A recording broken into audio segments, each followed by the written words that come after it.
Aujourd'hui, on part en voyage. Un voyage un peu spécial, au cœur des idées d'un penseur qui a tout changé, Carl Jung. C'est lui qui a, en quelque sorte, osé redonner une âme à la psychologie. Ensemble, on va explorer les territoires cachés de notre propre esprit, une véritable descente dans les profondeurs de la psyché.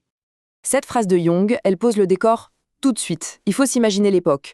Un monde où la psychologie, pour se faire respecter, pour être une vraie science, elle avait mis de côté ce qu'il y a de plus essentiel, l'âme. L'idée, c'était que l'esprit n'était qu'une conséquence de la biologie, et le mot âme, c'était presque un gros mot, un concept interdit dans les cercles scientifiques. Alors, voilà notre itinéraire pour ce voyage. D'abord, on va voir cette fameuse crise de l'âme. Ensuite, on plonge dans le monde immense de l'inconscient.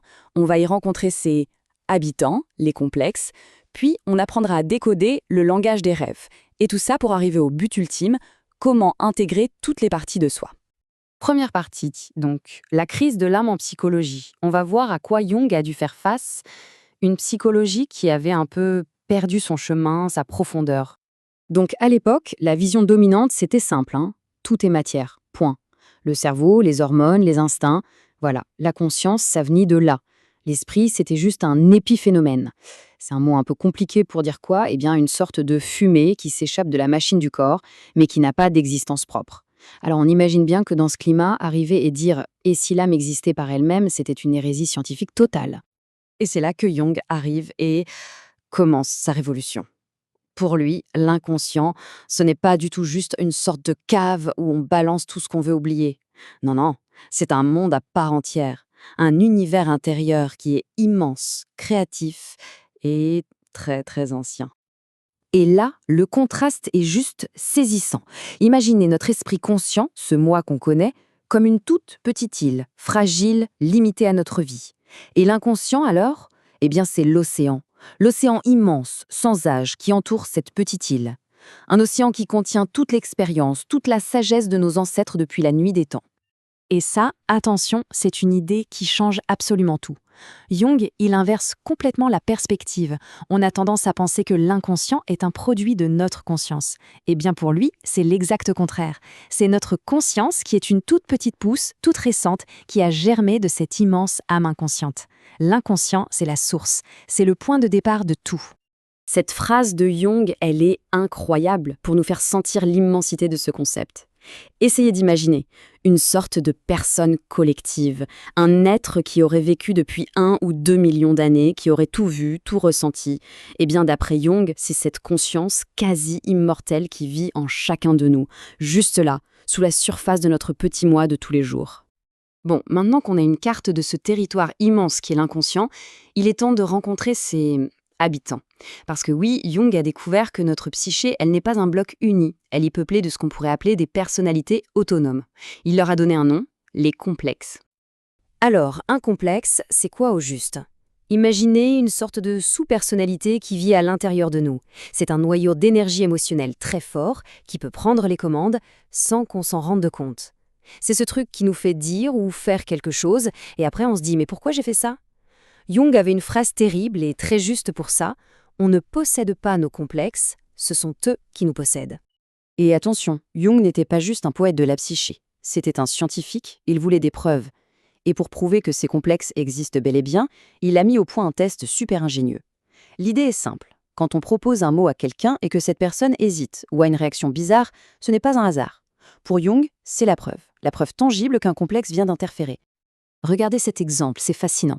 On a un sujet qui réagit très lentement, de manière anormale, à des mots comme couteau, lance, battre. Son corps, son esprit réagissent avant même qu'il en ait conscience. Jung en déduit quoi? Que cet homme a dû avoir un problème avec un couteau. Et là, l'homme est stupéfait. Il confirme qu'il a fait de la prison pour une bagarre au couteau des années plus tôt, une histoire qu'il avait complètement essayé d'enterrer. Mais voilà, son complexe, lui, il n'avait rien oublié du tout. Ok, on a identifié les habitants de la psyché, les complexes. Mais la question suivante, c'est comment est-ce qu'ils communiquent avec nous? Eh bien, Jung va découvrir que leur langue principale, le langage de l'inconscient, c'est le langage des rêves. Et là, on arrive à la question. Comment est-ce qu'on interprète un rêve? Pour Jung, ce n'est pas juste une sorte de code secret pour cacher des désirs honteux. Non, un rêve, c'est un message, c'est un phénomène naturel qui a une vraie fonction. Mais laquelle? C'est sur ce point précis qu'il va rompre avec son mentor, Freud. Pour faire simple, Freud regarde vers le passé. Pour lui, Le rêve est là pour camoufler des désirs refoulés, des choses du passé. Jung, lui, regarde vers l'avenir. Pour lui, le rêve a une fonction de préparation. Il nous propose des pistes, des solutions pour les problèmes qu'on affronte. Maintenant, le rêve, en fait, c'est un outil d'équilibrage. Si dans notre vie de tous les jours, notre attitude est trop rigide ou qu'elle ne voit qu'un côté des choses, eh bien le rêve va venir nous montrer l'autre face de la médaille. Il fait ça pour rétablir une sorte d'harmonie.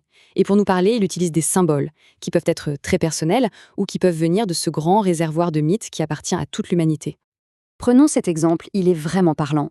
On a un homme d'affaires hyper ambitieux qui commence à souffrir d'une angoisse qui ressemble au mal des montagnes. Et la nuit, il rêve que son train déraille alors qu'il est lancé à pleine vitesse. Le message de son inconscient est d'une clarté totale, non? Son ascension dans la vie, dans sa carrière, est devenue trop rapide, trop dangereuse. Le rêve, c'est la sonnette d'alarme. Et voilà, on arrive au bout de notre voyage. On a exploré l'inconscient, on a rencontré les complexes, on a commencé à comprendre le langage des rêves, mais pourquoi faire? Quel est le but de tout ça? Pour Jung, la réponse tient en un seul mot, l'intégration. Le but, ce n'est surtout pas de chercher à éliminer nos côtés sombres, ce que Jung appelait notre ombre. Pas du tout. Le but, c'est de les reconnaître, d'ouvrir un dialogue avec ces parties de nous et de les intégrer. On ne devient une personne complète, totale, qu'en acceptant toutes les facettes de sa personnalité. Oui, même celles qu'on aime le moins. Cette phrase de Jung le dit mieux que tout. Vouloir être quelqu'un de parfait, sans aucun défaut, c'est comme se couper un bras. C'est se priver d'une partie vitale de soi. La seule façon d'atteindre une forme de plénitude, c'est d'accepter d'être un tout. La lumière et l'ombre, ensemble.